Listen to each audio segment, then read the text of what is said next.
Well, I'm here today with Mark Dessart, the world's finest strength and conditioning coach. He works here at Weber International University. He's a very busy man, so I was lucky to snag him and get some of his time. Thank you so much for coming You're today. welcome. Appreciate the opportunity. So tell us where you're from. I am from the great state of Wisconsin. Oh yeah. Born and raised about 20 minutes from Green Bay. Cheeseheads?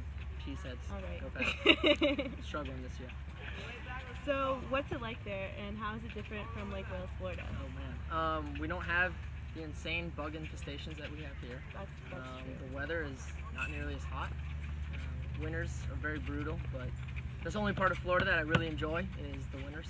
But other than that, it's not too crazy different. Just different weather, different climate, stuff like that. Everything else is about the same. Yep, a lot of farming. So Nice. So I know this for a fact. You were a 3-sport athlete. What were those sports again? football, wrestling, and track. And if I remember correctly, you won a state title for wrestling? I did.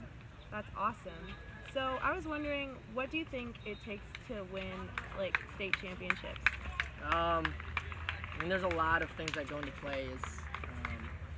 If it's individual versus team, team camaraderie and how they get together, keeping each other accountable. But as far as like individual or just from an individual perspective, discipline, being accountable, working hard. Work ethic is one of the biggest things. If you get the back against the wall mentality of if you're pushing the corner, are you gonna kind of fight back? In a sense, not literally, but are you gonna fight back? Maybe literally in wrestling. Yeah, literally in wrestling. Or are you gonna be that person that just keeps coming back to the corner? And a lot of times, I think that's the thing that will set people apart is the mental attitude and the fortitude, stuff like that. For sure. So, do you have anything that you think you did specifically different than like maybe your competitors to win that state championship? I mean, a big part of it for me is just always keeping my head in a good spot. No matter what the situation or circumstance is like making sure that you always believe in yourself, always believe in the work that you put in. That's why I think working hard is so important because you know that you put in the time, the work, and you dedicated that part of your career towards this moment. So for me, it's always keeping my head in the right spot and knowing no matter what, if I was down 5-1, 5-2, I can still come back and pull it off. That was very well put. I like that answer. So when did you decide you want to become a strength and conditioning coach? Let's see. Right out of high school, I wanted to do something with sports. Didn't know exactly what. I originally went to school to be an athletic trainer. Quickly found out that wasn't quite what I wanted to do. I wasn't really passionate about it. I wanted to be involved with sports somehow. Got involved with our strength and conditioning program at University of Wisconsin-Oshkosh. Started working with the athletes there, and that was what kind of made me passionate, what I really enjoyed, working with athletes every single day, but a little bit more in the training sense of things, instead of the rehab and taping and stuff like that. No offense to that, that's just not what made me excited or passionate.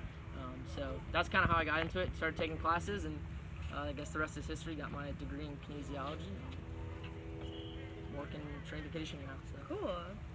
So I heard that you did an internship at University of Iowa. Did. What was it like there? Well, I was very similar to Wisconsin, so as far as that goes, not different. But it was very intense. It was different. The D1 setting is intense because a lot of their sports ride on wins and losses. Coaches get hired and fired because of wins and losses. Strength coaches get hired because of wins and losses. So there's a lot of pressure of getting the athletes ready as soon as possible, making sure that they're performing at a high performance level.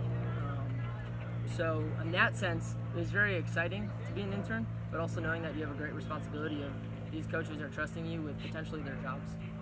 I know, yeah, it's kind of a little stressful because it's very easy. You make one mistake and they're chewing you out, but I learned a lot there. Biggest thing I learned there was probably to be critical and always think things through. Not critical in a bad way, but always thinking things through, always finding another way to do things. That's cool. So I know you work with obviously the volleyball team here and the basketball team. So I was just wondering, like, what are the main differences between how you train basketball players versus volleyball players? Definitely. Well, similar sports as far as they both require a lot of jumping and lateral movements, but a little bit different as far as like volleyball, like our DSs and liberos require low end ranges of movements. Basketball, it does a lot of. Basketball is one of those sports that's played in so many different planes. So lateral, okay, forward, rotational. So the 3 planes would be frontal, transverse, and sagittal. Sorry. So they require just a lot of different movements and different range of motions. I don't really train you guys crazy differently, to be honest. Just look at your high needs. Volleyball does a lot of hitting. Basketball doesn't do that, but they have a lot of knee injuries. So making sure that I'm focused on that. But overall, I train sports very, very similar.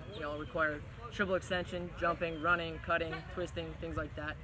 So I don't get too carried away with, oh, this is a basketball program or this is a volleyball program. I look at what each of you need individually and then what do you need for general overall athleticism.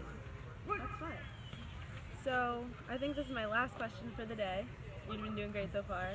So if you could have lunch with any famous person, living or deceased, who would it be and what would you talk about? Who? Oh man. Maybe one of the founding fathers of strength and conditioning. I guess I don't know if I'd say which one. I'm not sure which one, but just kind of figure out, how they got things started, why they got things started, their thought process behind how they transformed weight room training into like a performance setting for college athletes. I think that'd be quite an interesting conversation. Yeah, that'd be good to know. Well, thank you so much for taking the time to meet and talk with me and answer all these questions. You're welcome. I appreciate it. All right, awesome. Well, that's it.